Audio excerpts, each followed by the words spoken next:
봉독하겠습니다. 고린도전서 1장 18절로 마지막 절까지 제가 봉독합니다. 십자가의 도가 멸망하는 자들에게는 미련한 것이요 구원을 받은 우리에게는 하나님의 능력이라.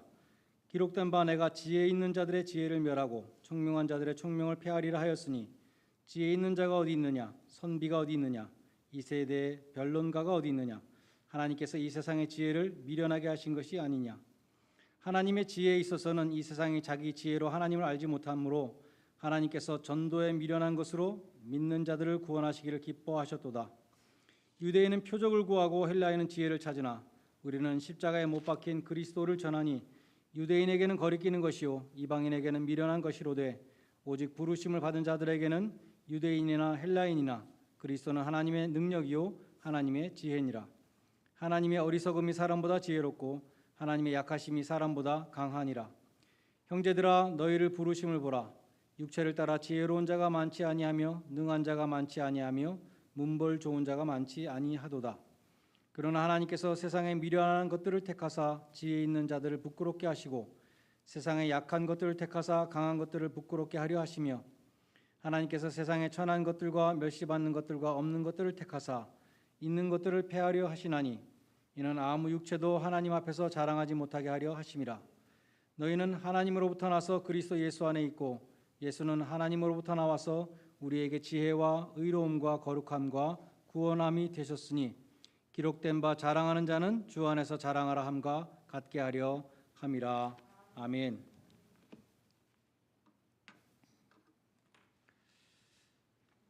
오늘 본문에 나오는 가장 많이 나오는 단어가 지혜라는 단어입니다.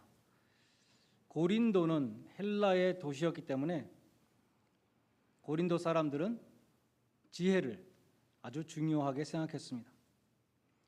그래서 바울은 십자가에 나타난 하나님의 지혜가 세상 사람들의 눈에는 미련하게 보이지만 반대로 세상 사람들의 지혜는 오히려 하나님 보시기에 미련한 것이다. 이 역설을 계속해서 말씀하고 있습니다. 이 지혜라는 말은 바로 앞에 지난주 마지막 구절이었던 17절과 연결이 됩니다.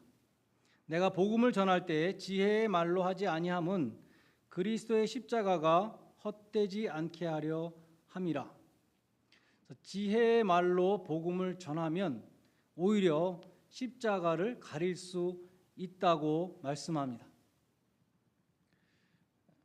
저는 설교자로서 가장 부러운 것이 언변입니다. 제가 말을 잘 못하기 때문에 그래요. 저는 말을 유창하게 하지 못하기 때문에 설교문을 작성할 때도 시간이 많이 걸리고 토시 하나까지 여러 번 고칩니다. 그리고 설교 시간에 설교문을 그대로 읽죠. 요즘은 이 강단이 점점 내려가서 배꼽 높이까지 내려갔습니다. 그리고 저는 배꼽까지 내려가면 안 보일 거예요 아마. 원고 없이 설교하는 것이 이제 대세가 되었죠. 우리 교회 이렇게 강단이 높아서 저는 얼마나 감사한지 모르겠어요. 또 우리 교회처럼 이렇게 설교문을 스크린으로 혹은 유튜브 자막에 스크립트로 계속 동시에 올리는 이런 시스템에서는 저처럼 설교문을 그대로 읽는 것이 더 잘 워킹하는 그렇게 될지도 모르겠습니다. 바울이 복음을 아주 화려하게 장식하려는 사람들이 있는데 당시에 그런 사람들이 있었습니다. 그것이 오히려 복음의 광채를 가릴 수 있다. 이것을 말씀합니다. 하나님이 평가하실 때에 잘하는 설교라는 것은 주님의 십자가를 증거하는 것이죠. 주님의 피 묻은 십자가를 증거하는 것입니다. 재미있게 말을 잘해서 사람들이 주님을 바라보는 것이 아니라 어떤 목사님 설교 이렇게 가는 것은 오히려 예수님 앞으로 나오는 것을 막을 수가 있다는 것입니다. 그래서 예수님의 십자가 앞으로 사람들을 인도하는 설교가 잘하는 설교입니다. 그것을 바울도 말씀하고 있는 것이죠. 근데 오늘 본문은 이 십자가의 복음이 세상 사람들에게는 아주 미련한 것이다. 21절에 보면 하나님께서 전도에 미련한 것으로 믿는 자들을 구원하시기 기뻐하셨다는 말씀이 있어요. 저는 예전에 우리 한글 성경, 개혁 성경으로만 이거를 읽고 어떻게 생각했냐면 전도의 미련한 방법을 통해서 하나님이 구원하시는구나 이렇게 이해했었어요. 근데 여러 성경을 비교해 보면, 한글 성경, 영어 성경을 다 비교해 보면 전도의 내용이 세상 사람들 보기에 아주 어리석은 이야기다라는 그런 뜻입니다. 그 바울이 말씀하는 이 설교의 미련함이라는 것은 설교의 행위가 미련하다는 것이 아니라 설교의 메시지가, 그 내용이 미련하다는 그러한 뜻입니다. NIV 성경에 보면 through the foolishness of what was preached 이렇게 번역했고, NASB 성경에 보면 through the foolishness of the message preached 이렇게 번역을 했습니다. 하나님은 십자가의 미련한 메시지를 통해서 구원하신다는 뜻입니다. 바울의 설교는 헬라인들이 좋아하는 그런 철학적인 논의로 채워져 있지 않았습니다. 바울이 전파한 것은 예수 그리스도께서 죄인들을 위하여 십자가에 못 박히셨다는 십자가의 메시지였습니다. 십자가의 메시지를 18절에 보면 십자가의 도라고 그렇게 번역되어 있습니다. 영어 성경에는 대개 Message of the Cross 혹은 Preaching of the Cross라고 번역되어 있는데 헬라어로 보면 로고스라는 단어입니다. 말씀, 십자가의 말씀. 십자가하고 말씀이 동격이에요. 십자가는 그 자체로 하나님의 말씀입니다. 하나님의 최종 계시, 그 십자가예요. 십자가 앞에 나오면 하나님의 음성을 듣습니다. 십자가 앞에 나오면 하나님의 뜻을 깨닫게 됩니다. 십자가 앞에 나오면 마음의 상처가 치유되고 문제가 해결됩니다. 십자가 앞에서 흘러나오는 하나님의 말씀들, 의와 진리와 사랑의 말씀은 끝이 없습니다. 중요한 것은 바울이 지금 말씀하기를 그 십자가만이 구원의 능력이 있다는 것을 말씀하는 것이죠. 십자가의 도가 멸망하는 자에게는 미련한 것이요 구원을 얻은 우리에게는 하나님의 능력이라 18절에서 말씀합니다. 22절로 24절에 보면 유대인은 표적을 구하고 헬라인은 지혜를 찾으나 우리는 십자가에 못 박힌 그리스도를 전하니 유대인들에게는 거리끼는 것이요 이방인에게는 미련한 것이로되 오직 부르심을 입은 자들에게는 헬라인이나 유대인이나 그리스도는 하나님의 능력이요 하나님의 지혜니라. 유대인들은 예수님에게 표적을 구했습니다. 사인, 당신이 메시아라는 증거를, 기적을 통해서 보여주십시오라고 요구했다는 것입니다. 예수님은 그러한 표적을 요구하는 서기관들과 바리새인들에게 이렇게 대답하셨습니다.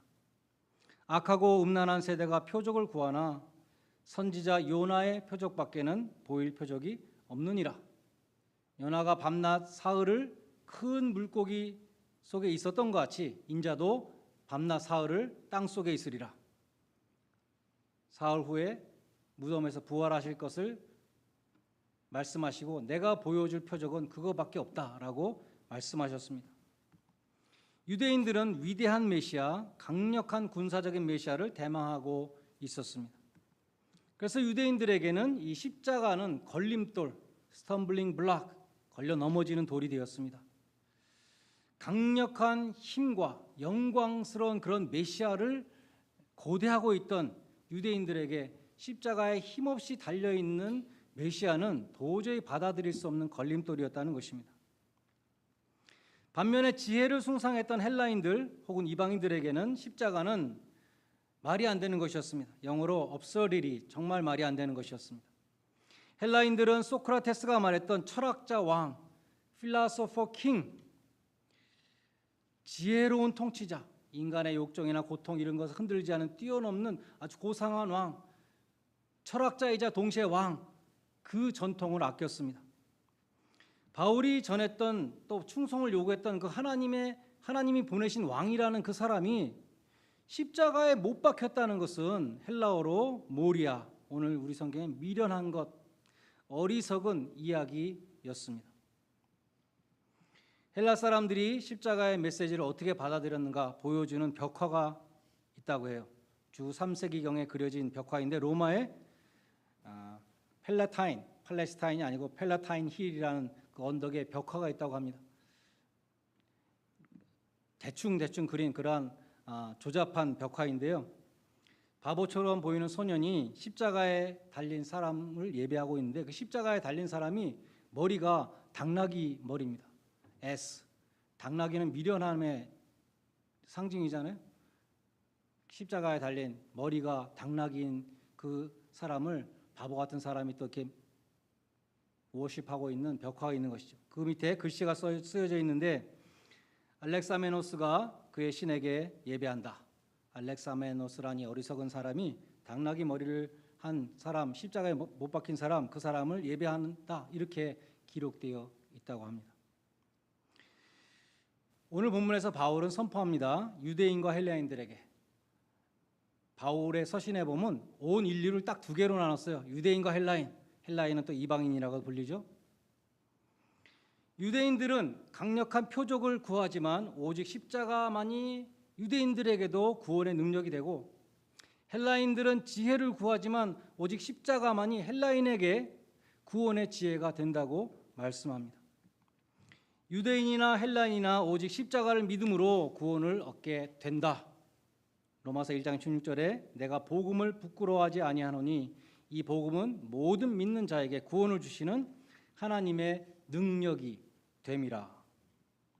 오늘 본문 24절에 보면 이 구원의 능력은 하나님이 부르시는 자들에게 효력이 미친다고 말씀해요.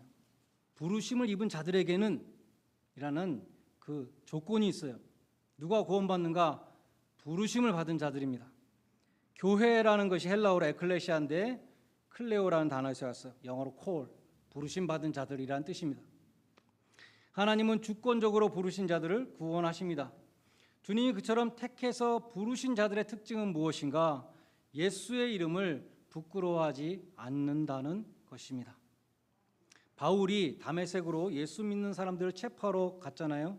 가다가 예수님을 만났습니다. 강력한 빛 앞에 꼬꾸라져서 사울아 사울아 나는 네가 핍박하는 예수다.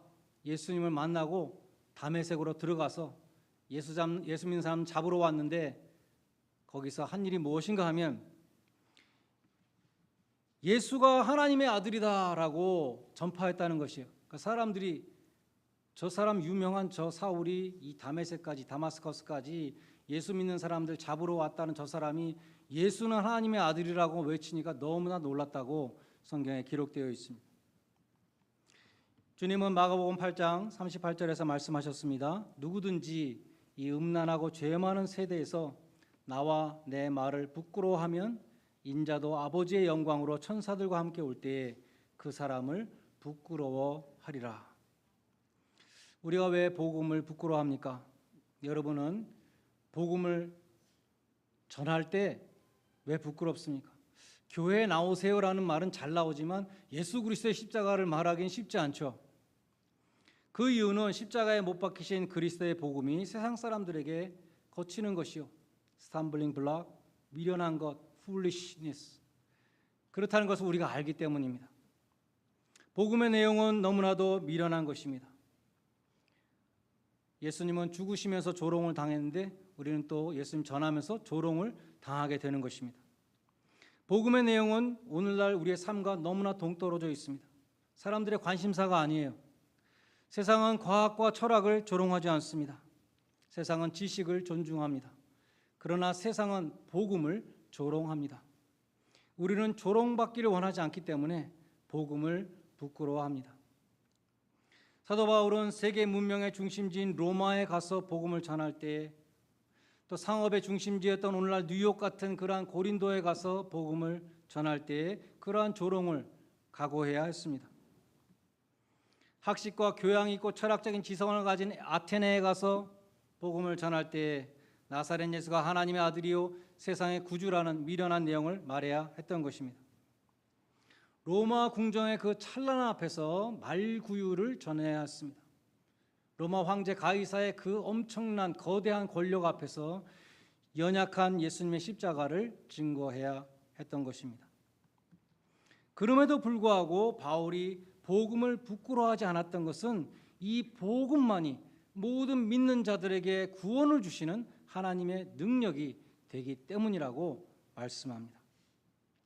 하나님께서 지혜 있는 자들의 지혜를 멸하고 총명한 자들의 총명을 폐하시며 전도에 미련한 것으로 믿는 자들을 구원하시기 기뻐하셨기 때문이었습니다.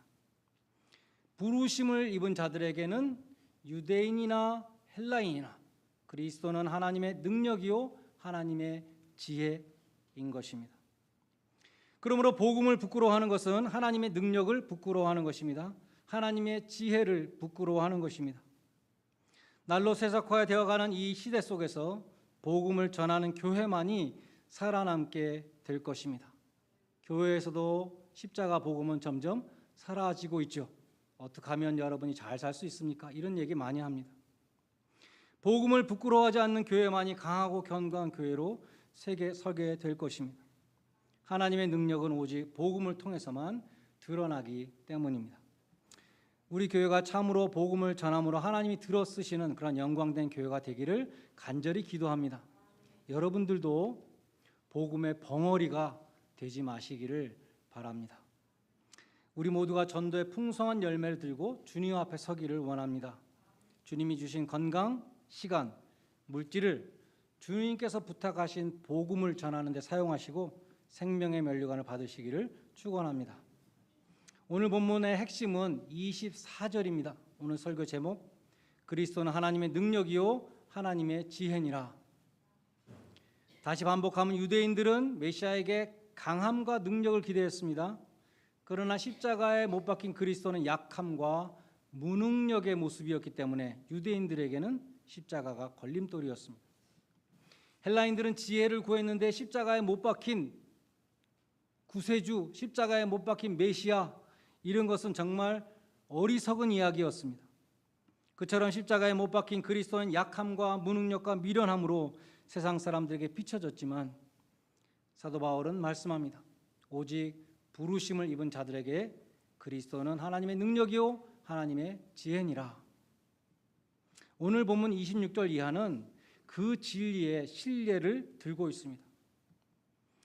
약해 보이고 미련해 보이는 십자가를 통해서 하나님의 지혜와 능력을 드러내신 그 하나님께서 너희들처럼 약하고 미련한 자들을 부르시고 택하셔서 세상의 지혜로운 자들을 부끄럽게 하시며 세상의 강한 자들을 부끄럽게 하신다라고 말씀합니다. 약해 보이는 십자가로 하나님의 능력을 드러내신 하나님은 약한 자들을 불러서 강한 자로 사용하십니다. 미련해 보이는 십자가를 통해서 구원을 드러내신 하나님은 미련한 자들을 불러서 지혜로운 자들로 사용하십니다. 한 가지 주의할 점은 하나님이 부르시는 자들은 다 미련한 자들, 약한 자들만 부르시는가? 그것이 아니고 오늘 본문에 보면 지혜롭고 능한 자가 전혀 없다가 아니라 별로 없다, 그렇게 기록되어 있어요. 영어로 보면 not any가 아니고 not many입니다. 그러므로 지혜롭고 능력이 있고 문벌이 좋고 모든 것을 갖춘 자들은 하나님이 전혀 택하지 않고 부르시지도 않는다, 그것이 아니고 사도 바울만 봐도 사도 바울은 당시에 정말 스펙이 뛰어난 그런 뛰어난 사람이었죠. 그러나 바울도 육체의 가시를 갖고 있는 그러한 약한 사람이었습니다. 스폴천 목사님은 하나님의 택하심에 대해서 이렇게 설교했습니다. 하나님의 선택은 인간의 선택과 정반대입니다. 사람들은 자기에게 가장 도움이 될 사람을 택합니다. 하나님이 가장 많이 도울 수 있는 사람을 택하십니다. 우리는 제일 많이 돌려받을 수 있을 것 같은 반대급부가 제일 클 것 같은 사람을 택합니다. 하나님은 반대로 당신의 도움을 가장 필요로 하는 사람을 자주 택하십니다. 우리는 가장 자격이 있는 뛰어난 사람을 택합니다. 하나님은 가장 자격이 없는 최악의 사람을 택하십니다. 하나님이 그런 선택을 하시는 이유는 자격 없는 자를 택하시는 하나님의 은혜를 분명히 보여주시기 위해서입니다. 이렇게 설교하셨어요. 그렇습니다. 하나님은 세상의 천한 것들과 멸시받는 것들과 없는 것들을 택하사, 요즘에 흙수저라는 말이 유행하잖아요.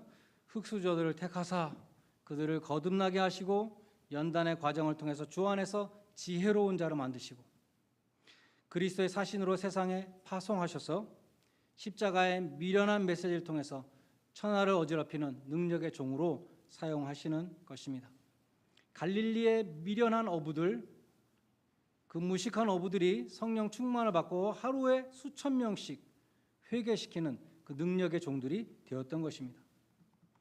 그러면 하나님 왜 하필 그렇게 언더독을 택하시고 부르시고 사용하시는가? 29절에 보면 이는 아무 육체라도 하나님 앞에서 자랑하지 못하게 하려 하심이라. 교만한 사람은 사용하시지 않죠. 교만한 사람은 자기 자랑할 것이기 때문에 하나님이 선택하지 않으십니다. 사도 바울은 갈라디아서 6장 14절에서 내게는 우리 주 예수 그리스도의 십자가 외에는 결코 자랑할 것이 없다. 킹 제임스 성경에 보면 예수 그리스도의 십자가 외에 그 어떤 자랑도 God forbid, 하나님이 금하신다, 하나님이 금하신다 라고 기록되어 있어요. 예수 그리스도의 십자가 외에 그 어떤 자랑도 다 헛된 자랑이며 어리석은 자랑이며 악한 자랑입니다.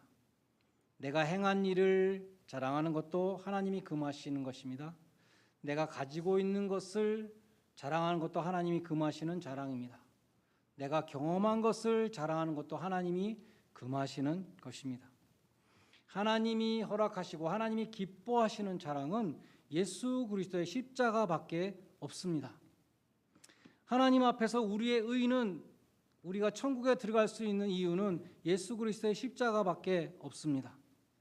오늘 본문 30절에 보면 하나님께로부터 오신 예수님이 우리의 지혜가 되시고 의로움이 되시고 거룩함이 되시고 구원함이 되신다, 모든 것이 되신다고 말씀합니다.